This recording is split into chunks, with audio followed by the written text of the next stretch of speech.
What's up, everyone? Kyle here. Welcome to the second edition of From Around the World Fridays. Today, I was going to answer some of the questions that I've gotten about traveling. I get a lot of questions about, what's your favorite place, what things you like to do when you're traveling, etc. And so I thought I'd just do a quick video just to answer a couple of questions. I got a lot of good questions recently from listeners of the podcast, so I'm here to answer a few of them. So let's jump in. First question, when did your love of traveling begin? This is a great question. I think it really started back when I was really, really young. I had the opportunity, thanks to my family, to be able to travel as a kid. I know that we would travel for different like sporting events around Washington State, and sometimes we went to Oregon or went to Nevada a couple times, to Reno, down to California. I know it was really a lot of fun for me to go to places like Hawaii and stuff like that as a kid. But I think it goes back even further. I think it goes back to basically like my earliest memories. Even just traveling from my hometown of Yakima to a place like Ellensburg, which is like 30 minutes from here, or going to the Tri-Cities, which is about an hour or so from here. And so being able to just kind of experience something new. I always enjoyed the travel experiences, even to those places nearby. I always loved, the anticipation of getting to see something new, seeing new scenery. I always loved the hotels, being able to jump on the bed and just kind of have that unique experience, something that was different from the normal routine. So yeah, I think it really goes back to when I was really young, and from the first moments that I really did travel. And it's just continuously built up as time has gone on over the years, to more and more travels and further abroad. My love for travel has just grown over the years. Every time I travel, I feel like I love it more. So that's question number one. Okay, second question. How far in advance do you plan and prepare for a trip? This is a really great question as well. I think when it comes to planning a trip, it really depends. Nowadays, I usually have a place in mind that I want to go to. Because I'm pursuing, getting to different states, different countries, etc. And so I've already kind of planned out like where are the next places I want to go.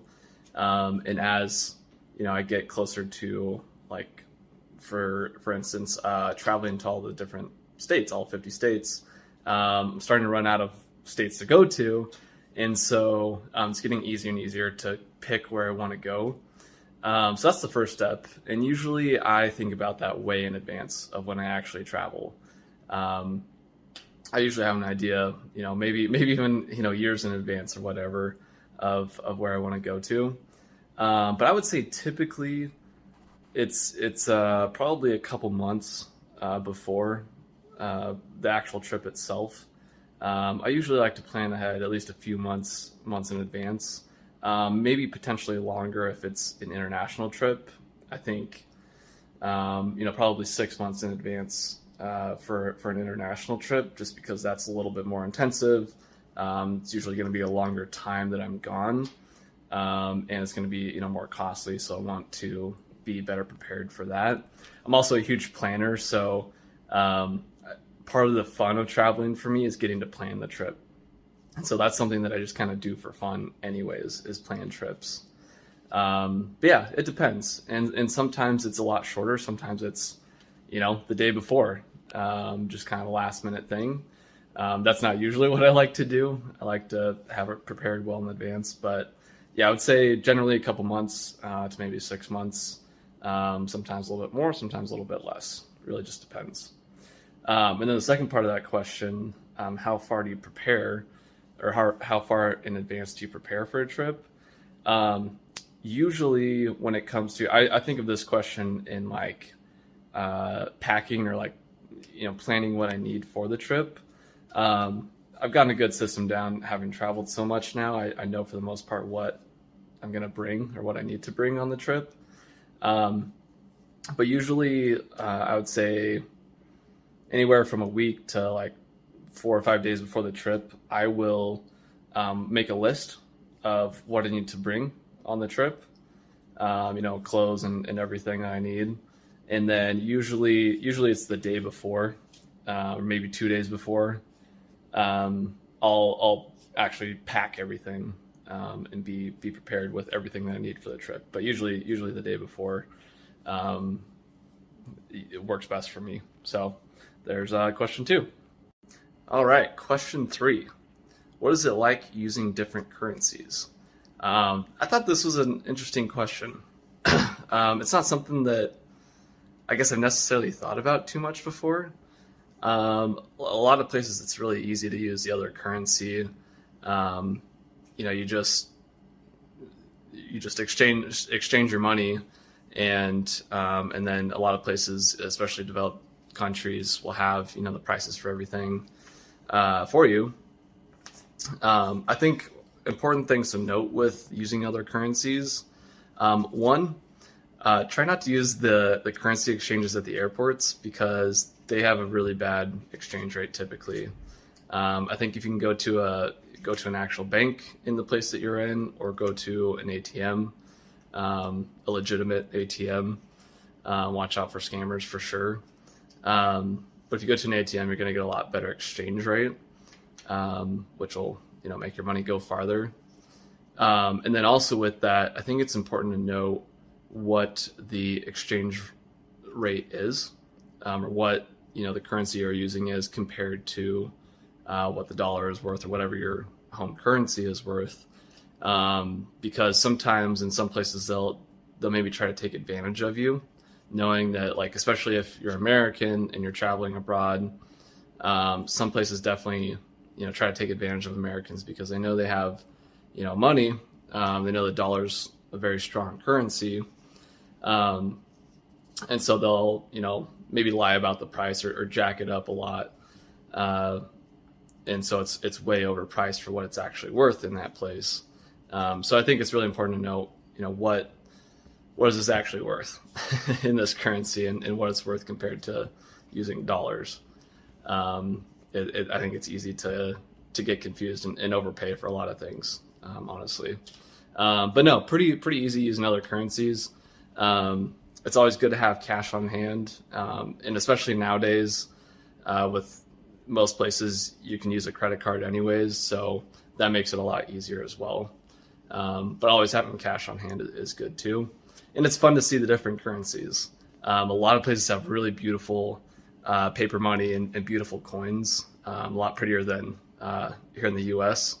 So it's fun to keep those, or to use those and see what they look like. And I definitely keep some currency or some coins and cash from every place that I've been to, just as a cool souvenir. So question number 3. All right, question number 4. Are you working while traveling, and are you making money while traveling?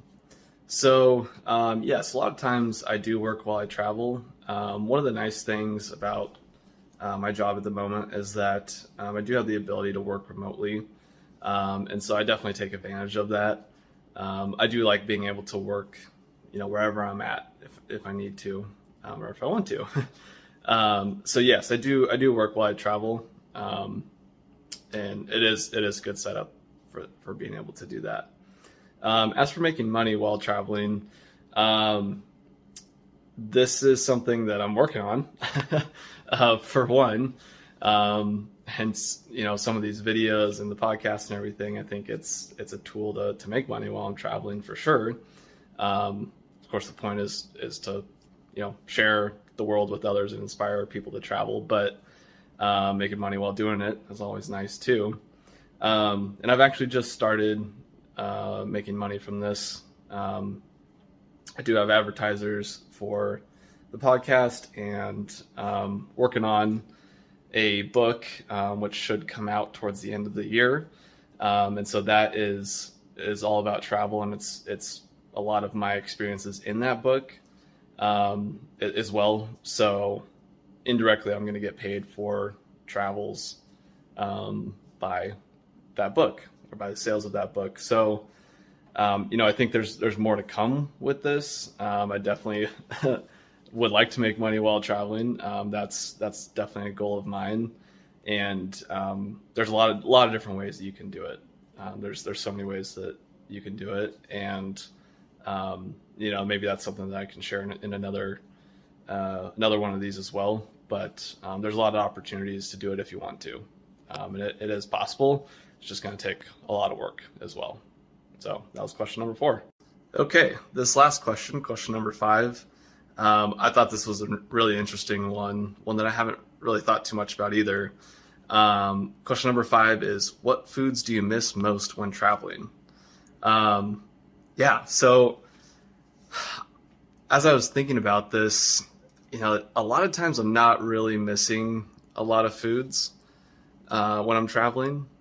I will say, if I'm in some place where the food is really different than what I'm used to, after a while of not having normal American food, I would say, I do sometimes really crave that that greasy cheeseburger or whatever it is, just something that's familiar to me. I think that is something that can really affect people too as they're traveling, is they're eating a lot of different foods that they're not used to, which one can be pretty terrible from a gastrointestinal standpoint. I can attest to that in the past. But I think too, it can kind of give you more culture shock by not having the same foods. So I think that is something that is important to note as you travel. But no, most of the time, especially now, I'm not really missing a lot of foods.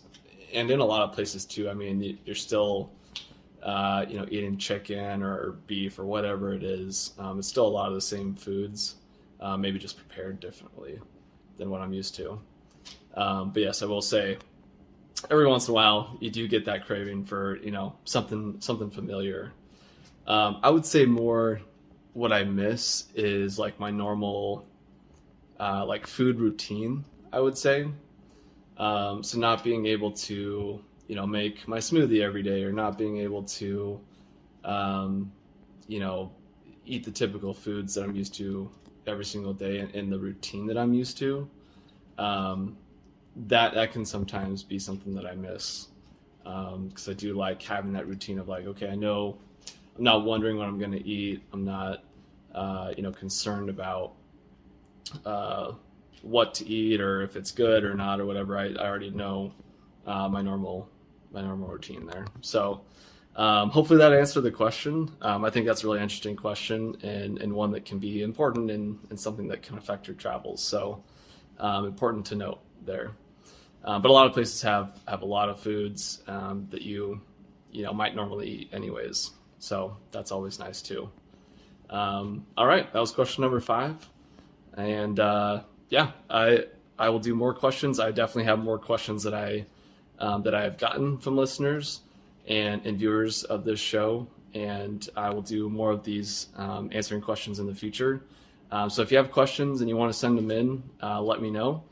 You can either email me, or you can comment below, or reach out via Instagram, or whatever you want to reach out to, or reach out by.